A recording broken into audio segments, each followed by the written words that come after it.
Break के बाद आप सभी दर्शकों का अन्नदाता में गाय और भैंसों का पालन करने वाले किसानों को पशुओं से दूध का अच्छा उत्पादन मिलता रहे, इसके लिए जरूरी है कि पशु एक सही अंतराल पर ब्यात करता रहे। लेकिन कभी कभी किन्हीं कारणों से पशु को गर्भित होने में समस्याएं आने लगती हैं, जिससे पशुओं के ब्यात में अंतर बढ़ जाता है और पशुपालकों को नुकसान होता है। तो ऐसी समस्या पशुओं में क्यों आती है और इसका समाधान क्या है, इसकी जानकारी दे रहे हैं पशु चिकित्सा विज्ञान विश्वविद्यालय जबलपुर के डॉक्टर अभिषेक बिसेन।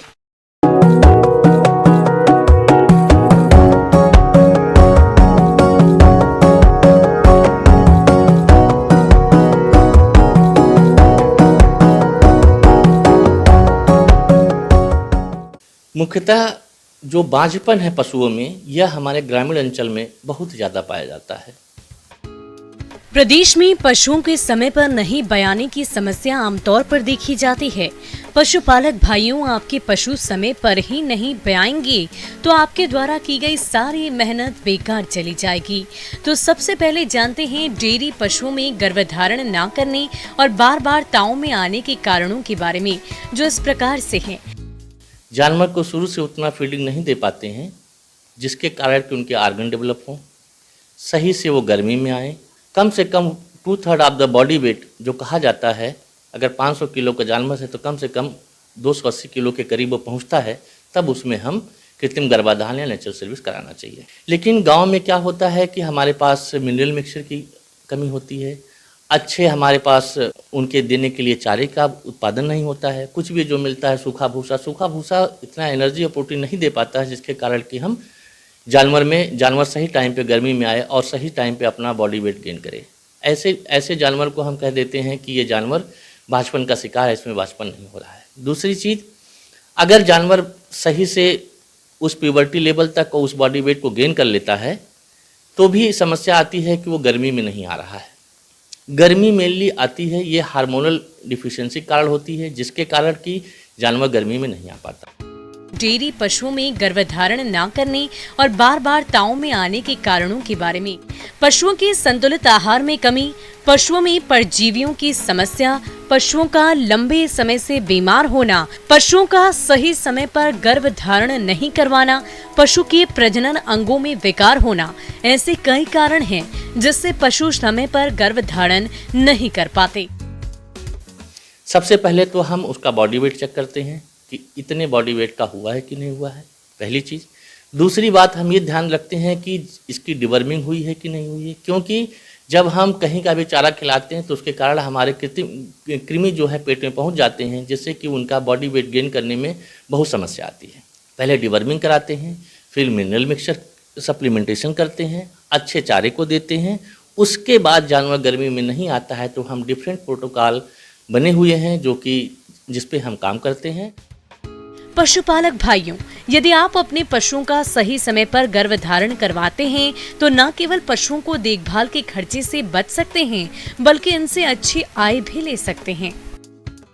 जरूरी होता है कि अगर जानवर गर्मी में नहीं आ रहा है, सबसे पहले हम जाते हैं, जानवर को चेक करते हैं पर रेक्टल विधि के द्वारा।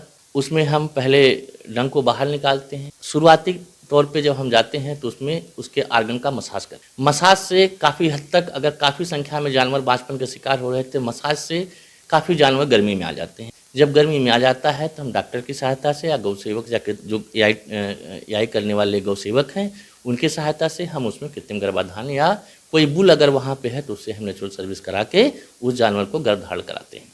उसके बाद जानवर गर्मी में नहीं आता है तो हम डिफरेंट प्रोटोकॉल बने हुए हैं जिस पे हम काम करते हैं, और उस इंजेक्शन को लगा के, उस हार्मोन का यूज़ करके हम जानवर को गर्मी में लाते हैं। के लिए सबसे पहले तो हमें ये जान लेना चाहिए कि जो डॉक्टर आता है उसको ये पता होना चाहिए, जो हम पर रेक्टल के द्वारा पशु से ये चेक करते हैं कि इसमें सीएल है कि नहीं है, ओवरी कैसी है, ओवरी की कंडीशन क्या है, सर्विक्स कैसी है, सर्विक्स डेवलप है कि नहीं है, उसके जो आर्गन हैं वो डेवलप हैं कि नहीं है। अगर सब कुछ सही है तब हम देखते हैं कि जो पशु की ओवरी है जिससे हार्मोन स्रावित होता है और पशु गर्मी में आता है, उसको चेक करते हैं। उसके बाद हम बताते हैं कि जानवर गर्मी में क्यों नहीं आ रहा है, इसमें क्या ट्रीटमेंट देना उचित होगा। अगर ऐसा लगता है कि इसमें सीएल है, फोलिकल है, अगर सीएल होती है तो हम प्रोस्टाग्लैंडिन इंजेक्शन का यूज़ करते हैं। सीएल है या फोलिकल है तो उसमें हम क्या करते हैं कि PGF2 अल्फा के 2 इंजेक्शन यूज़ करते हैं 11 दिन के अंतराल पे। पहला इंजेक्शन जब यूज़ करते हैं तो वो 3 से 5 दिन के अंदर हीट पे आ जाता है। अगर उसमें फोलिकल है तो नेक्स्ट इंजेक्शन जब 11वें दिन लगाते हैं तो जो साइकिल चलती है सीएल जो फोलिकल जो है सीएल में कन्वर्ट हो जाती है, उस समय हम प्रोस्टाग्लैंडिन का इंजेक्शन देते हैं और जानवर गर्मी में आता है जिससे कि हम एआई करा सकते हैं। और ऐसे कई से प्रोटोकॉल हैं जो अंडर रिसर्च हैं और कहीं कहीं जो कान में है उसमें ईयर इम्प्लांट लगाते हैं जिससे स्लो प्रोजेस्टेरॉन रिलीज होता है और उससे जो प्रोजेस्टेरॉन है कंडीशन मेंटेन रहती है हार्मोन की। बाद में जैसे हम रिमूव करते हैं सीएल की ऑटोलाइसिस होती है और एनिमल हीट पे आ जाता है। हीट में आने के बाद उसमें हम एआई करा के हम पशु को गर्भधारण करा सकते हैं। इससे हम बांझपन से मुक्ति पा सकते हैं। आगे और भी है खेती बाड़ी से जुड़ी हुई बहुत सी रोचक जानकारियां। यहां रुकेंगे एक और छोटे से ब्रेक के लिए।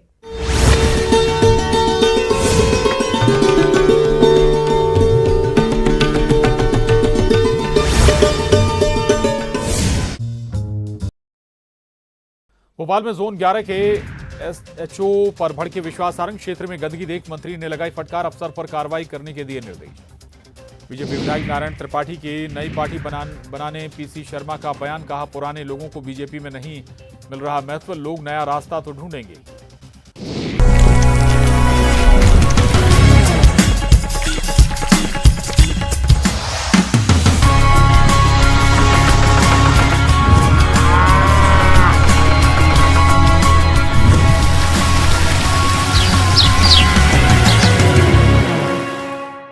ब्रेक के बाद एक बार फिर से आप सभी दर्शकों का अन्नदाता कार्यक्रम में स्वागत है।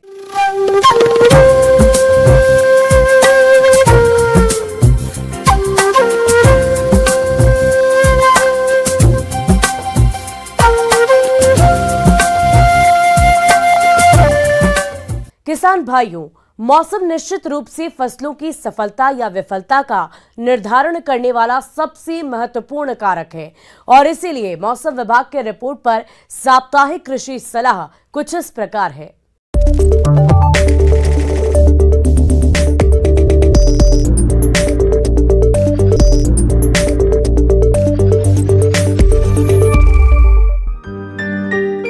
ग्रामीण कृषि मौसम सेवा, भारत मौसम विज्ञान विभाग, राजमाता विजयाराजे सिंधिया कृषि विश्वविद्यालय ग्वालियर द्वारा भेजे गए मौसम पूर्वानुमान रिपोर्ट के आधार पर जिला नीमच और इससे लगे जिलों के किसान भाइयों को सलाह दी जाती है कि इन क्षेत्रों में अधिकतम तापमान 35 से 39 डिग्री सेल्सियस के बीच रहने और न्यूनतम तापमान 22 से 24 डिग्री सेल्सियस के बीच रहने की संभावना है। साथ ही हवा की गति 9 से 14 किलोमीटर प्रति घंटे की रफ्तार से रहेगी। ऐसे में इन क्षेत्रों के किसान भाइयों को सलाह दी जाती है कि पककर तैयार गेहूं की फसल की कटाई शीघ्रता